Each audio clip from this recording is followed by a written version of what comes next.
ഈശോ മിശിഹായിക്ക് സ്തുതിയായിരിക്കട്ടെ. മിശിഹായിൽ ഏറെ പ്രിയപ്പെട്ടവരെ, സെപ്റ്റംബർ മാസം 1-ാം തീയതി മാതാവിൻ്റെ ജനനത്തിനായുള്ള 8 നോമ്പിലേക്ക് നാം ഹൃദയപൂർവ്വം പ്രവേശിക്കുകയാണ്.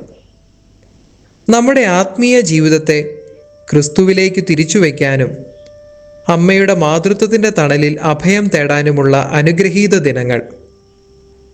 ഇന്നത്തെ തിരുവചനം നമ്മോട് സംസാരിക്കുന്നത് പ്രകാശത്തെക്കുറിച്ചും ആ പ്രകാശത്തിൽ നടക്കുന്നതിനെക്കുറിച്ചും ആണ്. സുവിശേഷത്തിൽ ഈശോ പ്രഖ്യാപിക്കുന്നു, ഞാൻ ലോകത്തിൻ്റെ പ്രകാശമാണ്, എന്നെ അനുഗമിക്കുന്നവൻ അന്ധകാരത്തിൽ നടക്കുകയില്ല, അവന് ജീവന്റെ പ്രകാശമുണ്ടായിരിക്കും. ഈ സത്യത്തെ സ്വന്തം ജീവിതത്തിൽ ഏറ്റവും പൂർണ്ണമായി അനുഭവിച്ചറിഞ്ഞവളാണ് പരിശുദ്ധ ദൈവമാതാവ്. ക്രിസ്തുവാകുന്ന ജീവന്റെ പ്രകാശത്തെ സ്വന്തം ഉദരത്തിൽ വഹിച്ച് ലോകത്തിന് നൽകിയവളാണ് അമ്മ. പ്രകാശമാകുന്ന ഈശോയോട് നിരന്തരം ഒട്ടി നിന്നതുകൊണ്ട് അമ്മയുടെ ജീവിതത്തിൽ അന്ധകാരത്തിന് ഒരു നിമിഷം പോലും ഇടമുണ്ടായിരുന്നില്ല. ജീവന്റെ പ്രകാശമായ ക്രിസ്തുവിനെ ഉദരത്തിലും ഹൃദയത്തിലും വഹിച്ച പരിശുദ്ധ അമ്മയ്ക്ക് തനിക്ക് ചുറ്റുമുള്ള ഏതന്ധകാരത്തെയും ഭയമില്ലാതെ നേരിടാനും ആ പ്രകാശം ചുറ്റുമുള്ളവരിലേക്ക് പകരാനും സാധിച്ചു. അമ്മയുടെ ജീവിതത്തിൽ പ്രകാശപൂർണമായ ദിനങ്ങൾ മാത്രമല്ല ഉണ്ടായിരുന്നത്. ബേത്ലഹേമിലെ തണുത്തുറഞ്ഞ കാലിത്തൊഴുത്തിൽ ഒരിടം പോലും കിട്ടാതെ അലഞ്ഞപ്പോഴും, ഹെറോദേസിന്റെ വാളിൽ നിന്ന് കുഞ്ഞിനെ രക്ഷിക്കാൻ ഈജിപ്തിലേക്ക് പലായനം ചെയ്തപ്പോഴും, ഒടുവിൽ കാൽവരിക്കുന്നിൽ സ്വന്തം മകൻ കുരിശിൽ തറയ്ക്കപ്പെട്ട് മരിക്കുന്നത് കണ്ണീരോടെ നോക്കി നിന്നപ്പോഴും അമ്മ അന്ധകാരത്തിൽ വീണുപോയില്ല. കാരണം അമ്മയുടെ ഉള്ളിൽ അണയാത്ത പ്രകാശമായി ക്രിസ്തുവുണ്ടായിരുന്നു. ആ പ്രകാശം അമ്മയ്ക്ക് നൽകിയത് ഉജ്ജ്വലമായ പ്രത്യാശയായിരുന്നു. സാഹചര്യങ്ങൾ എത്ര ഇരുണ്ടതാണെങ്കിലും ദൈവത്തിൻ്റെ പ്രകാശം ഇതിനെയെല്ലാം അതിജീവിക്കും എന്ന ഉറച്ച വിശ്വാസം അമ്മയ്ക്കുണ്ടായിരുന്നു. അതുകൊണ്ടാണ് താൻ ക്രിസ്തുവിൽ നിന്ന് സ്വീകരിച്ച ആ പ്രകാശവും പ്രത്യാശയും തനിക്ക് ചുറ്റുമുള്ള അപ്പസ്തോലന്മാർക്കും ശിഷ്യന്മാർക്കും പകർന്നു നൽകാൻ അമ്മയ്ക്ക് സാധിച്ചത്.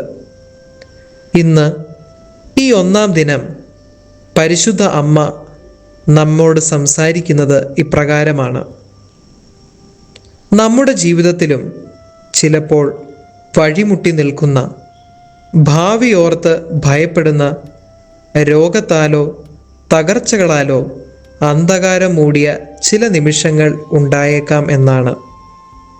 എന്നാൽ നമ്മുടെ അന്ധകാരങ്ങളെ മാറ്റാൻ കഴിവുള്ള ക്രിസ്തുവിനെ ജീവിതത്തിൽ കൂട്ടുപിടിക്കാനാണ് അമ്മ നമ്മെ ഓർമ്മിപ്പിക്കുന്നത്. ഒരു ചെറിയ മെഴുകുതിരി വെളിച്ചത്തിന് വലിയ ഒരു മുറിയിലെ ഇരുട്ടിനെ മാറ്റാൻ സാധിക്കുമെങ്കിൽ, സർവപ്രപഞ്ചത്തിൻ്റെയും പ്രകാശമായ ക്രിസ്തു നമ്മുടെ കൂടെ ഉണ്ടെങ്കിൽ നമ്മുടെ ജീവിതത്തിലെ ഏതന്ധകാര സാഹചര്യങ്ങളെയും വെളിച്ചമാക്കാൻ അവിടുത്തേക്ക് സാധിക്കും. പ്രകാശത്തിൻ്റെ വാതിലായ പരിശുദ്ധ അമ്മേ, ഞങ്ങളുടെ ജീവിതത്തിൽ അന്ധകാരം മൂടുന്ന സങ്കടങ്ങളെയും തകർച്ചകളുടെയും നിമിഷങ്ങളിൽ പ്രത്യാശ കൈവിടാതെ ജീവിക്കാൻ ഞങ്ങളെ പഠിപ്പിക്കണമേ. അങ്ങയെപ്പോലെ ക്രിസ്തുവാകുന്ന സത്യപ്രകാശത്തെ ഹൃദയത്തിൽ വഹിച്ച് മറ്റുള്ളവരുടെ ജീവിതത്തിലേക്ക് ആ വെളിച്ചവും സ്നേഹവും പകർന്നു നൽകുന്ന പ്രകാശത്തിൻ്റെ മക്കളായി ജീവിക്കാൻ ഞങ്ങൾക്കായി അവിടുത്തെ തിരുക്കുമാരനോട് അപേക്ഷിക്കണമേ. ആമേൻ.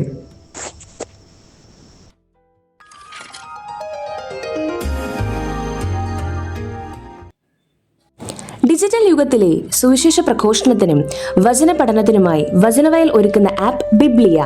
www.biblia.in എന്ന സൈറ്റിലും പ്ലേ സ്റ്റോറിലും ബിബ്ലിയ ആപ്പ് ലഭിക്കുന്നതാണ്.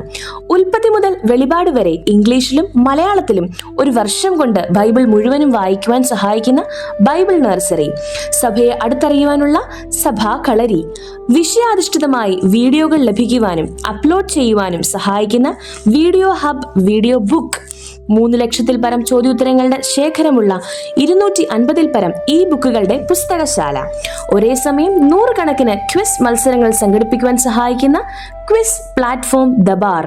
ഈ നവമാധ്യമ അപ്പസ്തോലേറ്റിൽ പങ്കുചേരാൻ ഇന്ന് തന്നെ ഗൂഗിൾ പ്ലേ സ്റ്റോറിൽ നിന്നും ബിബ്ലിയ ആപ്പ് ഡൗൺലോഡ് ചെയ്യുക.